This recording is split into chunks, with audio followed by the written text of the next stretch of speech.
This channel does not promote any violent, harmful, or illegal activities. All content provided by this channel is meant for an educational purpose only.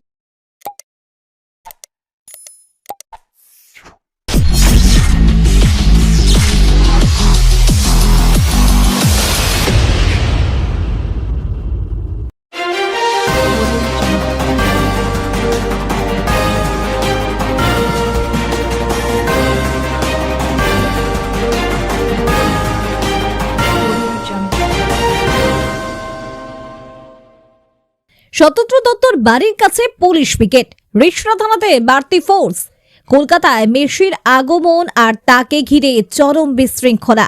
আর এই ইভেন্টের যিনি মূল উদ্যোক্তা তিনি শতদ্রু দত্ত, রিষড়ার বাসিন্দা, যাকে ইতিমধ্যেই গ্রেপ্তার করেছে পুলিশ।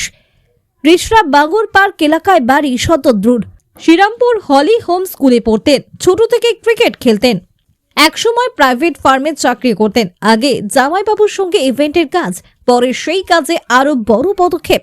বিশ্বের শ্রেষ্ঠ খেলোয়াড়দের বাংলায় নিয়ে এসে চমকে দেওয়াই শুরু করলেন তিনি। যেসব খেলোয়াড়কে একবার চোখে দেখার জন্য সমুদ্র হিমাচল পাড়ি দিতে পারেন তার ভক্তরা, সেই সব খেলোয়াড়কে টার্গেট করে আনতে শুরু করলেন। কলকাতায় আনলেন, নিজের বাড়িতেও আনলেন। বাড়িতেই বানিয়ে ফেললেন ফুটবল মাঠ। পেলে, কাফু, মার্টিনেজ, রোনাল্ডোকে নিয়ে আসেন। মেসিকে আনতে অনেক কাঠখড় পুড়িয়েছেন। মেসির বাড়িতে গিয়ে তার বাবার সঙ্গে দেখা করে রাজি করান। তারপর মেসির সঙ্গে দেখা করে দিনক্ষণ ঠিক করেন। আজ 13ই ডিসেম্বর সেই মেসি শোয়ের জন্য বহু লক্ষ টাকার টিকিট বিক্রি করেন। হাজার হাজার মেসি ভক্ত ভিড় জমান যুব ভারতী ক্রীড়াঙ্গনে। কিন্তু মেসির দর্শন না করতে পেরে চরম বিশৃঙ্খলা, ভাঙচুর, কলকাতার মাথা হেট হয়ে যায় বিশ্বের কাছে। শতদ্রুর বাড়িতে যাতে কোনো অপ্রীতিকর ঘটনা না ঘটে তার জন্য পুলিশ পিকেট বসানো হয়। রিষড়া থানাতেও বাড়তি ফোর্স মোতায়েন করে চন্দননগর পুলিশ। শতদ্রুর প্রতিবেশীরা জানান, এর আগে যখন মার্টিনেজ এলো সব ঠিকঠাক ছিল। যারা যুব ভারতীতে গিয়েছিলেন তারাও জানান, অব্যবস্থার কারণে মেসিকে দেখতেই পাননি কেউই।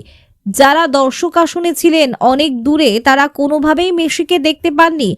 নেতা মন্ত্রীদের ভিড় ছিল মেসিকে ঘিরে। মাঠ প্রদক্ষিণ করেনি মেসি।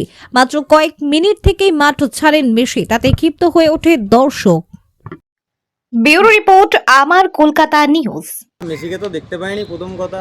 আমি অ্যাকচুয়ালি মেসির ডাই হার্ট ফ্যান ছোটোবেলার থেকে একদম। তো অনেক আশা নিয়ে গেছিলাম যে ওকে দেখতে পাবো সামনে থেকে, একটা সেই ভেবে গেছিলাম। তো অনেক খেলাঠেলির মধ্যে অনেক কিছুর মধ্যে দেখতে পাইনি সেরকমভাবে। একটা আশা ছিল যে মেসি হয়তো পুরো চারিদিকে রাউন্ড করবে একটা, সেই সময় দেখবো। তো দেখলাম সেরকম কিছুই হলো না। ওখান থেকে হাত দেখি একদম ওই কর্নার থেকে ওখান থেকে বেরিয়ে চলে গেল। দেখতেই পেলাম না, যেহেতু সবাই ঘিরে ছিল ওনাকে। হাইটটা একটু শর্ট মেসির, সবাই যদি ঘিরে রাখে কী করে দেখবো বলুন না। কতক্ষণ ছিল ওখানে? ওখানে ছিল হার্ডলি 20 to 25 মিনিটস ছিল। ঢুকলো, একটু এগিয়ে গিয়ে নামলো, আবার ওখান থেকেই বেরিয়ে চলে গেল। মেসি ঢোকার আগে কি ওখানে খেলা শুরু হয়েছিল? একটা ফ্রেন্ডলি ম্যাচ খেলার কথা ছিল। হ্যাঁ, একটা ফ্রেন্ডলি ম্যাচ শুরু হয়েছিল, বাট কেউ ম্যাচ দেখতে তো যায়নি দাদা। আমরা সবাই মেসিকে দেখতে গেছিলাম। অন্যদিকে মনই ছিল না আমাদের, মানে ফোকাস পুরো মেসির উপর ছিল। আমরা এসআরকে আসবে ওতেও কোনো এক্সাইটমেন্ট ছিল না আমাদের। আমি এসআরকেরও খুব বড় ফ্যান, বাট এসআরকের কথা ভাবিনি আমি। সারা রাত্রি শুধু মানে ঘুম অব্দি হয়নি আমার মেসিকে দেখতে পাবো বলে, কিন্তু দেখতেই পাইনি, কী বলবো।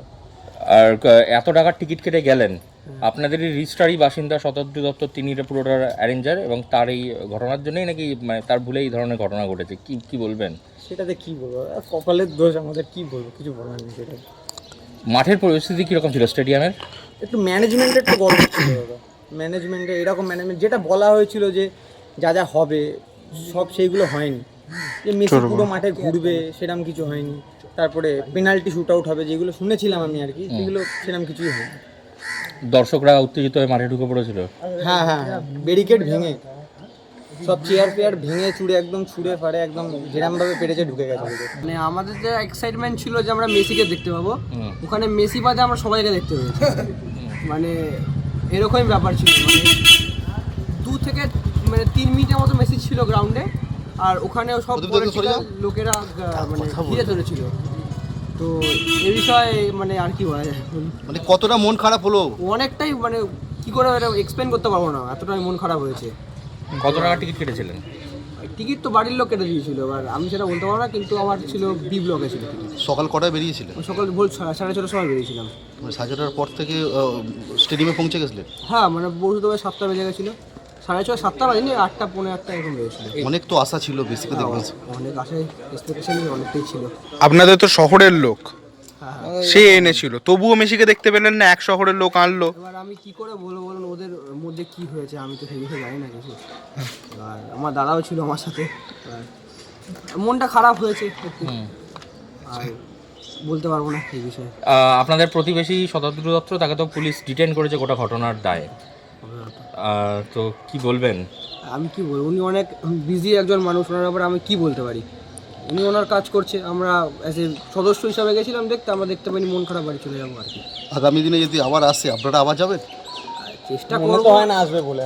মনে হয় না আসবে বলে, তাহলে চেষ্টা করব যদি হয় তো। মাঠে কীরকম বিশৃঙ্খলতা দেখলেন? মাঠে অনেক মানে বাবা, মাঠে সবাই নেমে গেছিল, মানে একদম মানে গ্যালারি মাঠে নেমে গেছে। হ্যাঁ হ্যাঁ, পুরো ভাঙচুর, আগুন শুরু করে সব কিছু একদম, মানে কি বলবো, পুলিশ র্যাপ নামেও কিছু কন্ট্রোল করতে পারছিল না। মেসিকে দেখতে গিয়ে কি আতঙ্কে পড়ে গিয়েছিলেন? মানে আতঙ্ক বলতে সেরকম আতঙ্ক হয়নি, মানে প্রাণের রিস্ক কিছু ছিল না, কিন্তু তাও একটু দুঃখ হতাশ, এটা খারাপ লেগেছে। একটু খারাপ লেগেছে। আমি দেখেছি যখন ঘটনাটা ঘটছিল, টিভিতেই দেখেছি। আমার মনে হচ্ছে যে অর্গানাইজারটা কিছু গাফিলতি নিশ্চয়ই ছিল। তার কারণ হচ্ছে যে মেসির মতো একটা প্লেয়ারকে আরো বেশি সতর্ক হওয়া উচিত ছিল। বিশেষত আমি দেখেছি যে অন্য জায়গায় যখন কোনো এরকম সেলিব্রিটিকে ঘটনা হয় মাঠের মধ্যে, জিপে করে বা বাগি এরকম ধরনের কোনো কিছু যদি ব্যবহার করা হতো, তাহলে এই ঘটনাটা ঘটতো না। কারণ এই যে হাঁটানোটা আমার মনে হয় পরিকল্পনার অভাব ছিল। না হাঁটিয়ে যাতে জিপে করে, সাদা একটা জিপ করে যদি ঘটনা হতো, তাহলে সবাই দেখতেও পেতো আর এই বিশৃঙ্খলা হতো না। এর পেছনে যেহেতু বিধানসভা ভোট এসে গেছে, সেই কারণে এটা কি রাজ্য সরকারের বদনাম করার চেষ্টা? যতটা আমি শুনেছি আর কি, যে এর মধ্যে কিছু বিরোধীদের চক্রান্ত ছিল, এবং ওই ক্রাউডের মধ্যে মানে নন কিছু লোক যাদেরকে বিরোধী বলেই আমরা জানি বাংলায়, যে তারা ছিল। তাতে কি এটা কি বদনাম করে সরকারকে বদনাম করা তো নিশ্চয়ই। কিন্তু যে আপনাদের বিধানসভা যে ব্যক্তি স্বতন্ত্র, এই খেলার আগে আপনাদের সাথে যোগাযোগ বা ঠিক মতো কি যোগাযোগ না, এসবে তো আমরা কনসার্ন নেই। আমাদের সঙ্গে যোগাযোগ করার কোনো একটা ইভেন্ট ম্যানেজমেন্ট একটা গ্রুপ করেছে, এবং তারা করেছে, দায়িত্ব তো তাদের নিশ্চয়ই, এবং সরকার ব্যবস্থা নিয়েছে।